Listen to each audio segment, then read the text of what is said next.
Assalamualaikum warahmatullahi wabarakatuh. Perkenalkan, nama saya Abdullah Hamid Nasution dengan NIM 0104223110.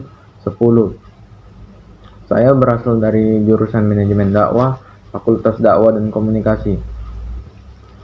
Tujuan saya membuat video ini untuk menyelesaikan tugas akhir mata kuliah manajemen dengan judul pengawasan dan metode pengawasan.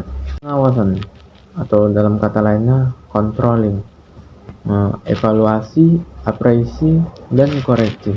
Kalian tidak asing lagi dengan materi pengawasan ini, soalnya sudah pernah dijelaskan oleh Bapak waktu di kelas, tapi saya akan menjelaskan sedikit lagi apa itu tentang pengawasan dan metode pengawasan.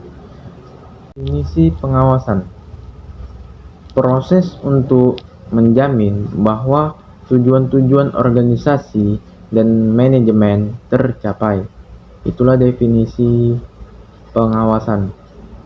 Menurut Robert J. Mockler, pengawasan itu adalah suatu usaha sistematik untuk menetapkan standar pelaksanaan tujuan-tujuan perencanaan, merancang sistem informasi umpan balik, membandingkan kegiatan nyata dengan standar yang telah ditetapkan sebelumnya, menentukan dan mengukur penyimpangan-penyimpangan, serta mengambil tindakan-tindakan koreksi yang diperlukan untuk menjamin bahwa semua sumber daya perusahaan dipergunakan dengan cara paling efektif dan efisien dalam pencapaian tujuan perusahaan.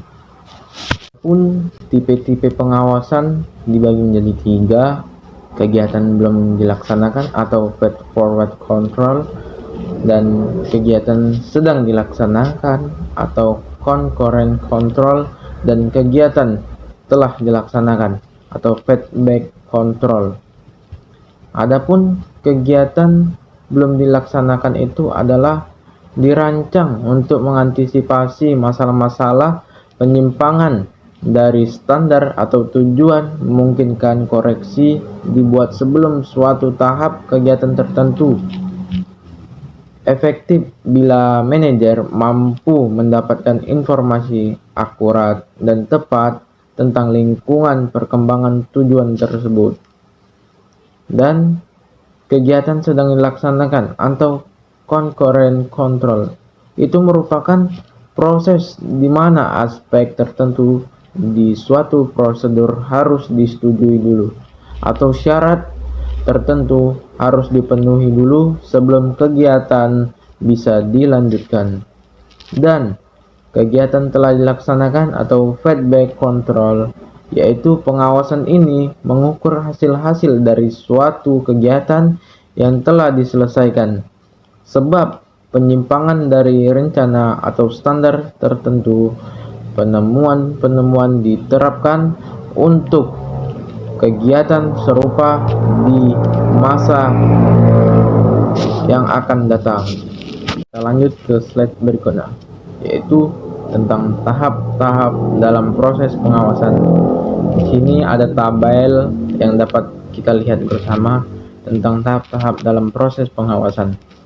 Pertama ini ada penetapan standar pelaksanaan, terus menuju penentuan pengukuran pelaksanaan kegiatan dan pengukuran pelaksanaan kegiatan, dan perbandingan dengan standar evaluasi. Terus dia jalan ke penetapan standar pelaksanaan dan terbagi lagi menjadi yang telah saya bacakan tadi. Lanjut ke slide berikutnya tentang faktor-faktor yang membuat pengawasan penting. Mengapa sih pengawasan itu penting? Ya, pengawasan itu sangat penting. Salah satunya untuk perubahan lingkungan organisasi, dan 2, peningkatan kompleksitas organisasi. Dan 3, kesalahan-kesalahan tersebut kita akan tahu dengan pengawasan tersebut. Dan keempat, kebutuhan manajer untuk mendelegasikan wewenang. Kita lanjut ke slide berikutnya tentang perencanaan proses pengawasan. Adapun perancangan proses pengawasan menurut William H. Neumann, prosedur untuk menetapkan sistem pengawasan itu terbagi menjadi 5, yaitu 1. Merumuskan hasil yang diinginkan. 2. Menetapkan petunjuk atau prediktor hasil. Dan ketiga, menetapkan standar penunjuk dan hasil. Keempat, menetapkan jaringan informasi dan umpan balik. Dan kelima, menilai informasi dan mengambil tindakan koreksi. Kita lanjut ke slide yang terakhir tentang metode pengawasan, yaitu terbagi menjadi 4: komparatif, inspektif, verifikatif, dan investigatif. Adapun komparatif tersebut yaitu sistem pengawasan yang dilakukan dengan cara membandingkan hasil dengan rencana. Inspektif, sistem pemeriksaan setempat berguna untuk mengetahui keadaan yang sebenarnya. Verifikatif, sistem pengawasan secara pemeriksaan, biasanya keuangan dan material. Dan terakhir, investigatif, salah satu pengawasan yang dilakukan secara penyelidikan. Yang dapat saya presentasikan tentang pengawasan dan metode pengawasan ini kiranya dapat bermanfaat buat yang mendengar, dan kalau ada saya salah kata dan kata-kata yang tidak layak saya ucapkan, saya memohon maaf, dan kepada Allah saya memohon ampun. Akhirul kalam, assalamualaikum warahmatullahi wabarakatuh.